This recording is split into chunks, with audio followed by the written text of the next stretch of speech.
Our next session is on population scale genomics.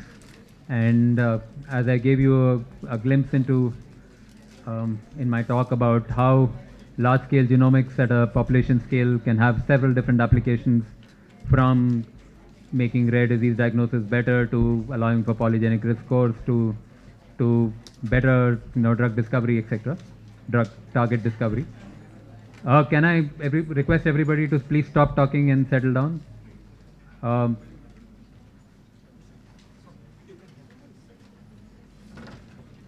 People at the back, please find a place and settle down.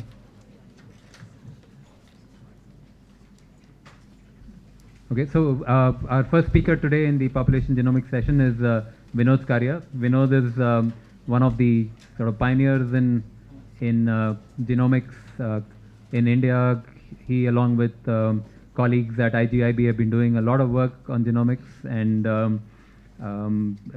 including population scale work, including the ongoing India genome projects, etc. So I'll request Vinod, who's online, and to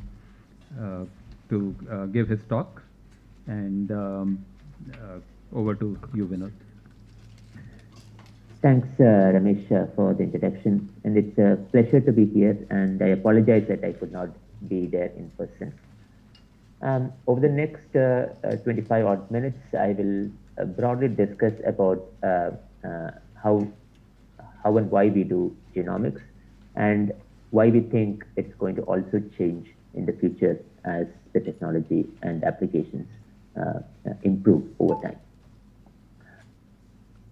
I was probably fortunate to be in the right place in the right time because this great event of humankind, which sort of announced the draft human genome, was essentially also the point in time when I finished my medical school.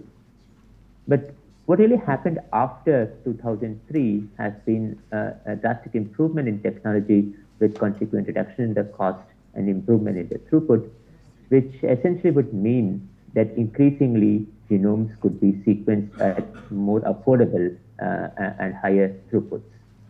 Now, what this would essentially mean is that a large number of programs across the world could now sequence, if not dozens, if not hundreds, in many scales, millions of genomes today. And that has the potential to actually change the way we do healthcare, or we practice healthcare at this point in time. Now, I start my story from way back in 2008, when there were 6 genomes sequenced and available at that point of time, which came from quite less admixed populations across the world. Now, I have 2 panels in here. The top panel is essentially the admixture plot of the world, which came from the Human Genome Diversity Program. And the bottom panel is essentially the whole genomes and their admixture plots corresponding to where do they fall in the populations above. Now, what you really see here is quite stark in the fact that the most admixed populations in the world, which ranges from the Middle East and Central and Southeast Asia, did not have much of genomic representation way back then. And that's also the starting point where we started looking at sequencing human genomes in the country. With my colleague Sridhar Shivasubbu, we sort of announced the first genome sequence in 2009. And the idea was not to just sequence one human genome, but also to understand how human genomics could be extended to understanding human populations within India. Now, I'm not sure a lot of you would appreciate that India, which is an extremely large country with approximately 1.3 billion people, and unlike many other countries across the world, we have endogamous populations to have an estimated number of around 4,000 odd large and small endogamous populations, practicing around 325 functional languages and 25 scripts. But much more importantly, our unique positions in the ethnogeography of human migration would also mean that we would have subsets of every other global population, or admixed populations from any other global population across the world. So what we did was to essentially start collaborating across different organizations, different individuals, and researchers across this part of the world to also sequence many initial first genomes including the first Sri Lankan, the Malaysian, and the Philippines. We were also the founding members of the Pan-Asian Population Genomics Initiative, which sort of was created under the ambit of the Human Genome Organization to understand genetic diversity of the Southeast Asian region. And much more recently, we have also ventured out into collaborating with programs in the Middle Eastern region. And today we hold quite large genomic resources encompassing the genetic diversity ranging from the Middle East to Central and Southeast Asia. And the real question now is how can we really use this, and what are the real advantages of using genomic information in a country like India? One, of course, sort of mentioned that India is a very large country, and this would also mean that even rare entities, when we call a rare entity is a 1 in 1,000 entity or 1 in 10,000 entity, in terms of the frequency, would mean that in a large country like India, that would have at least 1 million odd people. And as stated before, we have a very stratified population, which has very diverse genetic ancestries. But the most important part is that over the last 2,000 odd years, we have been largely undisplaced by war or famine. That would necessarily mean that everybody in this room would be able to trace 3 or 4 generations of their pedigree, of their family and their ancestry. And this is pretty much what makes us extremely unique from the rest of the world. So in 2015, we started looking at how we can actually use genomics to actually change the landscape of how we practice medicine today. And one of the key areas where we wanted to really change was in the area of rare genetic diseases. And the reason why we wanted to look at genetic diseases, but also because of the fact that India has a very large burden of many of these genetic conditions. There are a large number of genetic conditions, around 3,000 odd genetic conditions documented in literature. And we have a significant large representation, a large number of people who suffer from these conditions. Now, since these are individually rare, many clinicians are not really aware about these conditions.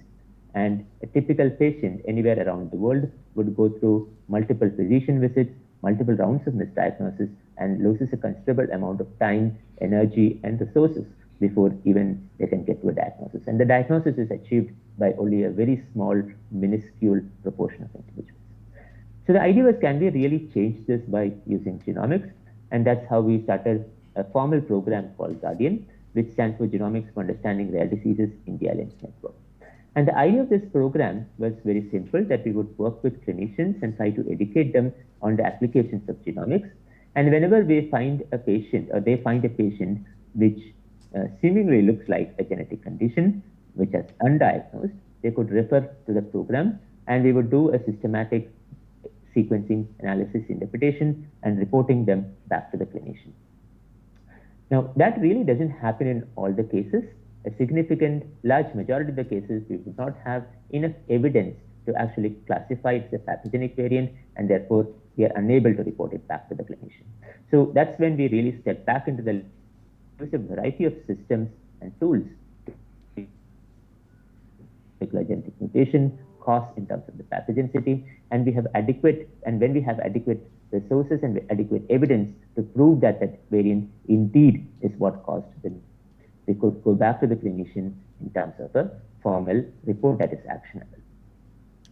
And over the last 6 odd years, this program has grown far and wide to encompass close to around 300 odd clinicians from around 70 odd centers from across the country. I'll give a couple of examples probably to also emphasize on how this is very different from many other programs across the world.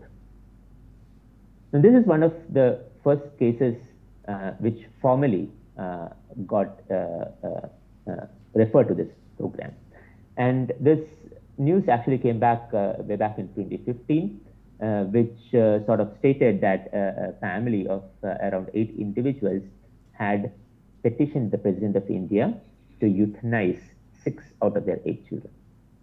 Now, just think of the plight of the family who would petition to euthanize their own children, and that's largely because these children have an undiagnosed genetic condition. Typically, the children are perfectly normal until around 3 to 4 years of age, and then progressively deteriorate over these years to end up in a vegetative state. Now, of course, these children and this family did not have a diagnosis, and and this seemed to have been recurring over subsequent pregnancies all the while.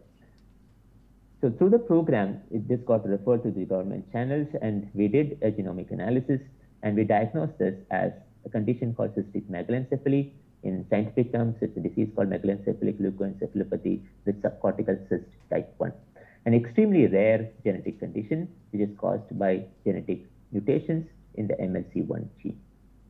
Now, this particular variant was interesting and intriguing to us because the only other case reported for this particular genetic variant, it was not a new genetic variant. There was just one case reported, and that individual was from Persia. So we were really intrigued and why and how did this variant indeed come into this particular population. So we went back and did a door-to-door survey for this extended family and community, and what we found was even more remarkable, that the community, which was the consanguineous community, had close to around 28% of individuals who were carriers for this extremely rare genetic variant. Otherwise, this variant is not found in general populations, but in this close consanguineous community, you would have around 28% of individuals who would have one of the two copies having a genetic mutation. Now, this roughly would translate to 1 in around 400 children born in this particular community would have this extremely rare genetic condition. And by this house-to-house or door-to-door survey, we could also identify additional 3 families with members affected with this particular genetic condition. Now, you would realize that now the dimensions of the problem have changed, and so does the solution to having the problem solved. So from the first case referral to the diagnosis to the publication, we have actually taken it all the way. But much more importantly, for such communities and such diseases, which is not very rare in Indian populations, what we would require for the community to sort of put a stop to this disorder is to have an effective education and awareness campaign so that community members are aware about this condition. More importantly, clinicians should also be aware to serve this community that this disease exists.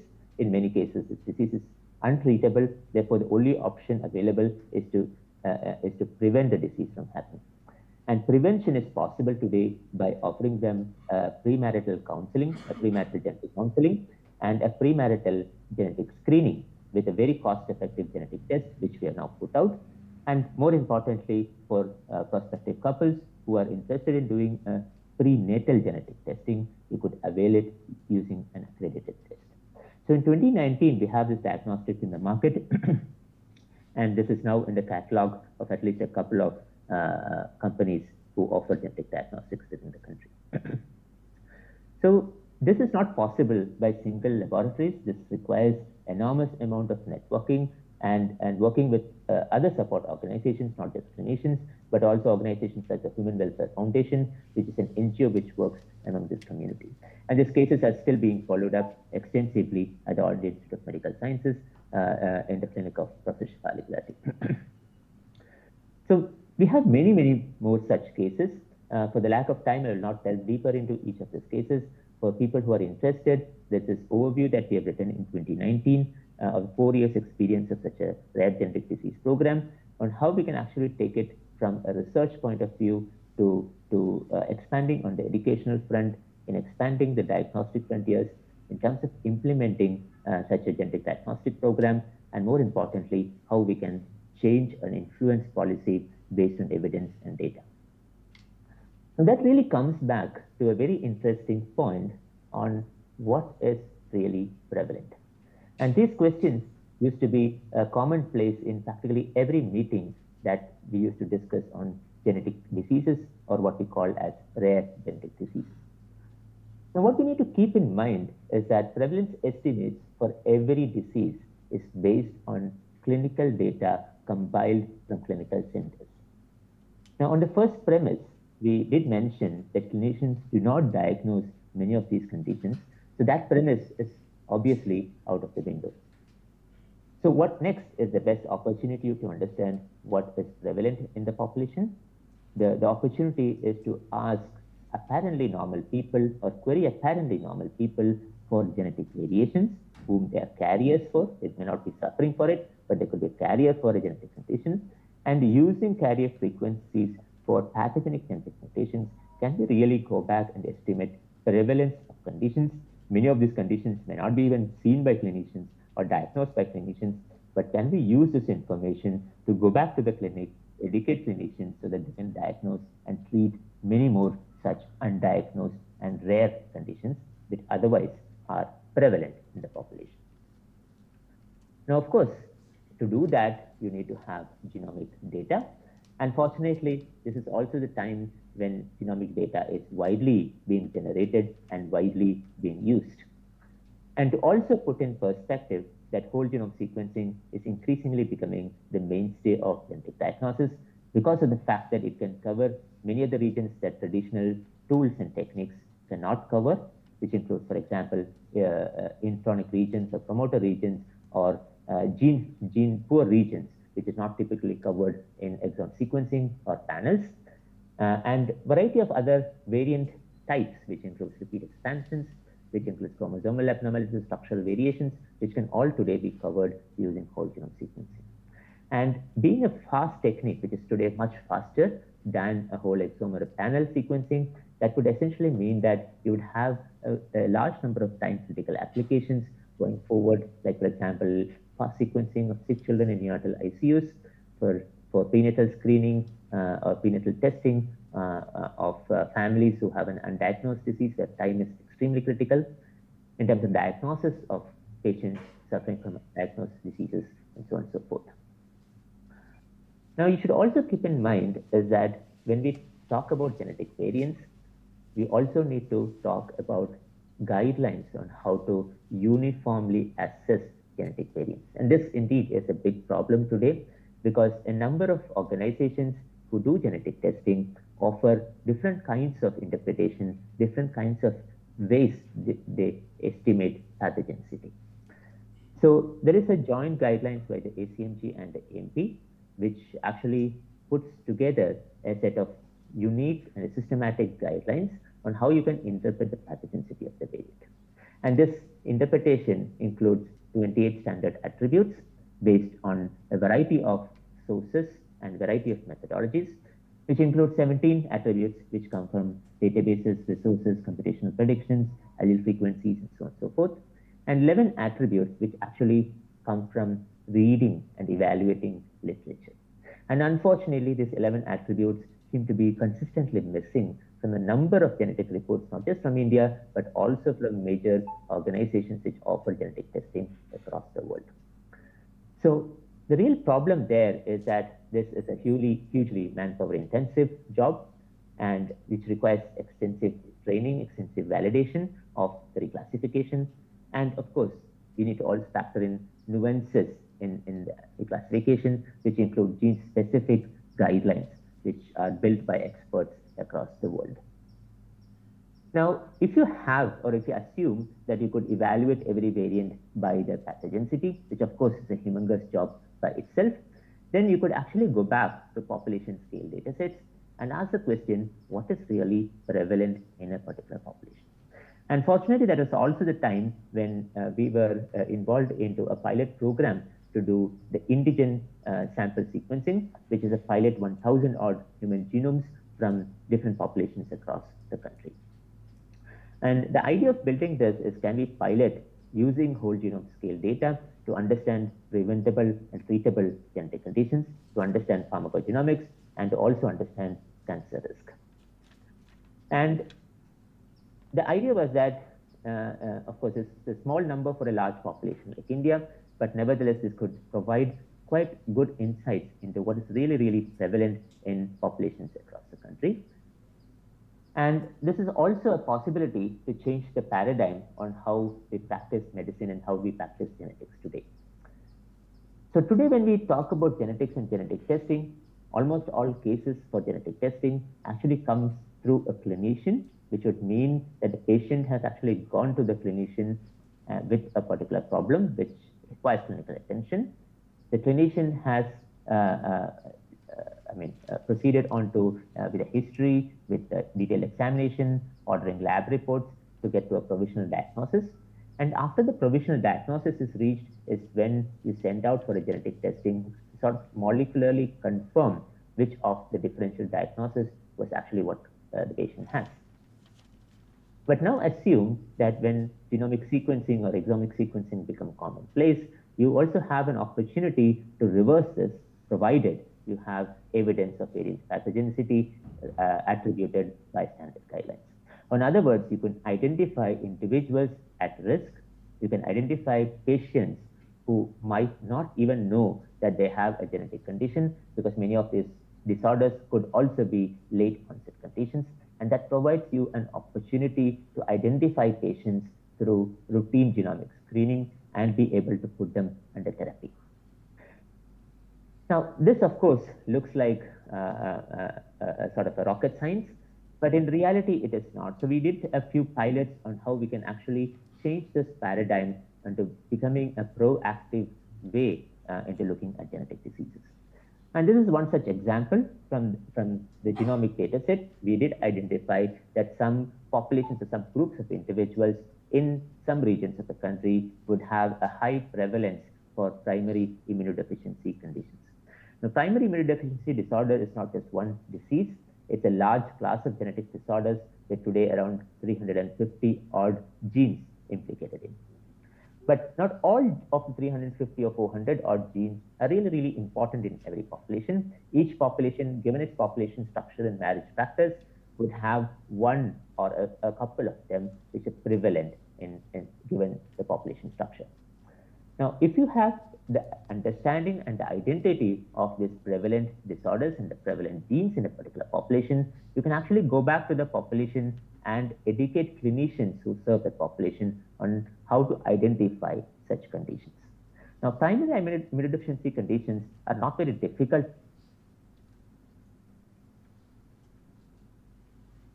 and they do have recurrent infections with in many cases abnormal pathogens which otherwise do not create infections in humans. So we started this program in 2018 in the Government Medical College in Calicut, opening a PID clinic, evaluating patients suspected with primary immunodeficiency disorders, with grant support from SCRB and also with grant support from the government of Kerala, along with an NGO. We also started a genetics clinic so that we could offer very cost-effective, affordable genetic tests for specific conditions which are prevalent in the population. And over these years, we have actually created a very large cohort of individuals today molecularly characterized for primary immunodeficiency disorders. Now, by doing this and proactively doing this for individuals, even before the infection strikes, you could actually put them on prophylactic therapy, which is immunoglobulins, or you could have them, or at least subset of them, avail a curative therapy, which is hematopoietic stem cell transplant, or what we commonly call as bone marrow transplant. But much more importantly, for every patient, the extended family could now be screened for this genetic condition, and they could avail evidence-based genetic counseling with an opportunity to prevent the disease from recurring in their population, family, or community. And today we are in the verge of also trialing one of the first pilot programs for newborn screening in select populations at high risk for primary immunodeficiency conditions. This is another such story for sudden cardiac death. Now, sudden cardiac death in many cases will not go to clinic because the patient would be dead before even the clinician sees them. So in many ways, these diseases are underestimated in the population because, as I said earlier, the estimates typically come from clinical centers. So from the indigent data, Sridhar and his PhD student Anjali sort of sifted through every single variant for genes involved in sudden cardiac death. Reevaluated every single variant based on the pathogenicity estimates and the guidelines by the ACMG and the AMP. And what we found was approximately 1.4% of Indian population was at risk for cardiac encephalopathy. So of course, this was a very large number, and therefore we did not believe that. So we went back to the clinic and systematically created cohorts for individuals at risk of silent cardiac disease. And from the patient cohorts, we could sort of match and say that the same variants that we see in the population were also the same variants that you would see in a subset of patients who were safe enough, who were evaluated by clinicians, or were lucky enough to have been evaluated by clinicians. So in other words, with the identity of the genetic variants and the prevalence estimate for the disease, we have now a tool in hand that we can go back and screen larger number of people who are at risk, and they could be put on therapy or put on a pacemaker as the need be, and prevent the disease and death from occurring in the population of the community. Now, such approaches could also be used to decide on what should be, for example, in a newborn screening panel, as many states are initiating newborn screening programs. Now, in many cases, the newborn screening programs and the panels are essentially based on genetic information on the prevalence estimate from a very different population background. So we asked this question: what are the treatable causes of intellectual disability from population scale genomes? And our list was in many ways consistently different from what others would have put across for newborn screening programs. Like, for example, the diseases like cerebrospinal xanthomatosis, the diseases like Wilson's disease, which is extremely frequent in the population. Many of these cases remain undiagnosed and underdiagnosed, but nevertheless, these are treatable conditions, and an early diagnosis can offer them a curative therapy, and they could live a perfectly normal life. This could also identify diseases which were previously not even known to have existed in the country. And this is one such disorder. It's called familial adult onset myoclonic epilepsy. It's an extremely rare genetic disorder. Only around 13 cases have been reported in global literature. The gene for this particular disorder was identified in 2019, and a quick survey of the genomic sequences that we had identified a population at risk. We went back to the population and worked with a clinician who has worked on this disorder for close to around 25 years, and we collected a very large cohort for this particular genetic condition. And today in the lab, we have 400 odd patients genetically tested and phenotypically characterized for this extremely otherwise genetic disorder. And in many cases in India, the disorders are confined to very specific populations. That's because of the marriage practice. And therefore, we have an opportunity to sort of screen individuals belonging to that particular population cohort and enable them with the right therapy at the right point of time. So all that I talked about are diseases which are treatable, diseases which are preventable, but nevertheless are extremely prevalent in one or the other populations across the country.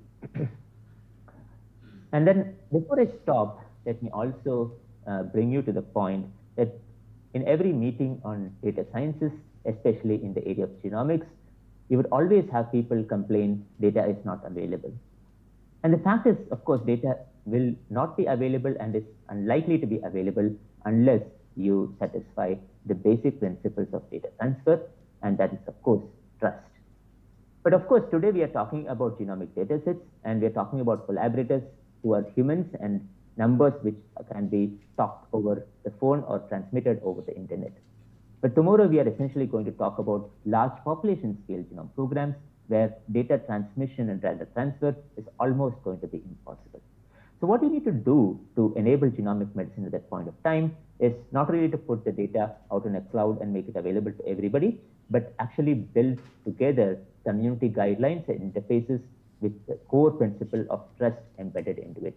And as long as you have a system which is based on trust, there's very good likelihood that people will jump into the bandwagon and contribute to the common cause. And this would also require a large amount of resources to be deployed into creating evidence resources, reclassifying variants according to SMGMP guidelines. And to do this at scale, of course, requires a lot more people and a lot more investment to happen. And of course, that would require interfaces and systems. And this is one such interface and system that we piloted with the Indigen program. Every member who has contributed to the Indigen program has this card, which we call as the genome card. So this genome card is essentially a debit or a credit card like device, which can authenticate, which can provide actionable genetic information at point of care, which is essentially the clinician's office when the patient requires that information.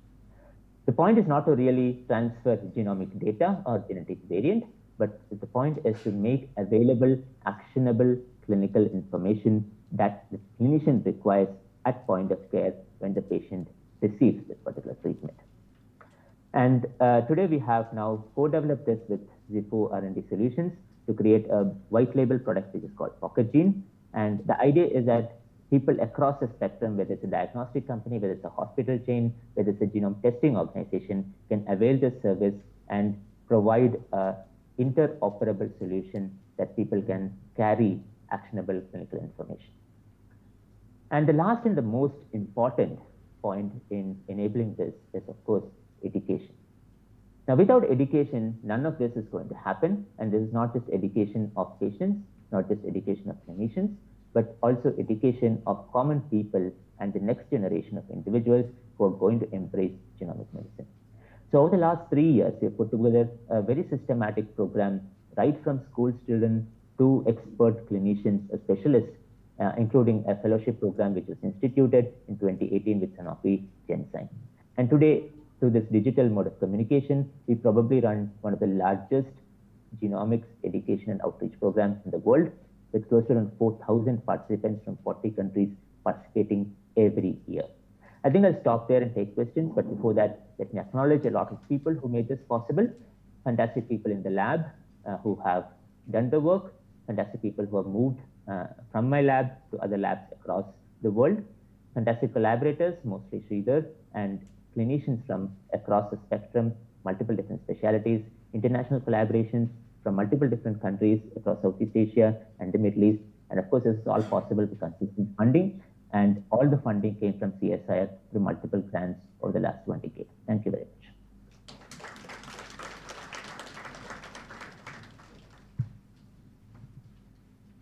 Thank you, Vinod.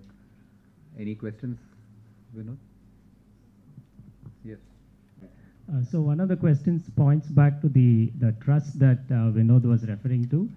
So there are certain sets of data, the summary statistics from GWAS studies. And so those, are there any list of Indian GWAS studies along with their summary statistics? Because he's a leader in this area, so I would like to know this. So did you hear the question, Vinod? Is there a list? Yeah, so okay. I think the question is there a summary statistics available for genome-wide association studies in India? Correct. Is that right? Yes, yes. Yeah. Right. So there are not many genome-wide association studies of large numbers that is happening in the country or has happened in the country. So there have been genome-wide studies available in the country for some disorders, mostly diabetes, cardiovascular disorders, so on and so forth, mostly done from IJB and from the lab of my colleague, my former colleague, Dr. Dwaipan Bharadwaj. The summary statistics for this is available in public domain resources.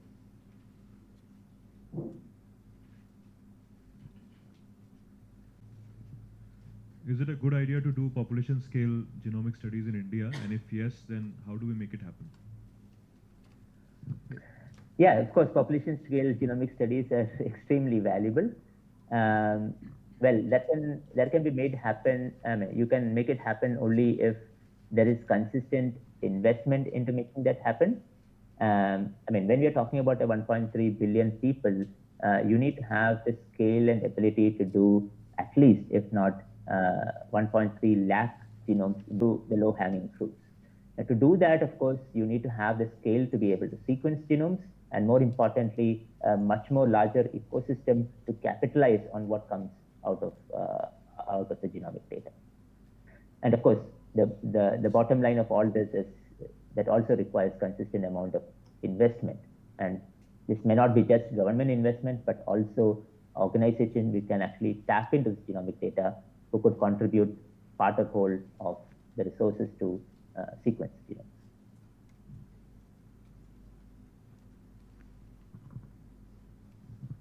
Any other questions? One more at the back. So thank you, sir, for a nice talk. My question is, for detecting the immunodeficiency disorders, do you use the data from immune cell repertoires? And if yes, how is this data processed further? Yeah, so immunodeficiency disorders are a wide class of genetic disorders, like I sort of mentioned. Today, around 370 odd genes have been implicated.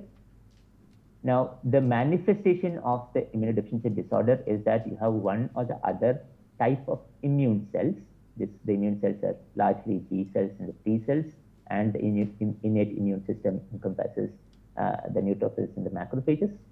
Now, you have very specific defects in one or multiple of these cell types, which prevents from the human body mounting an effective immune response against a particular pathogen.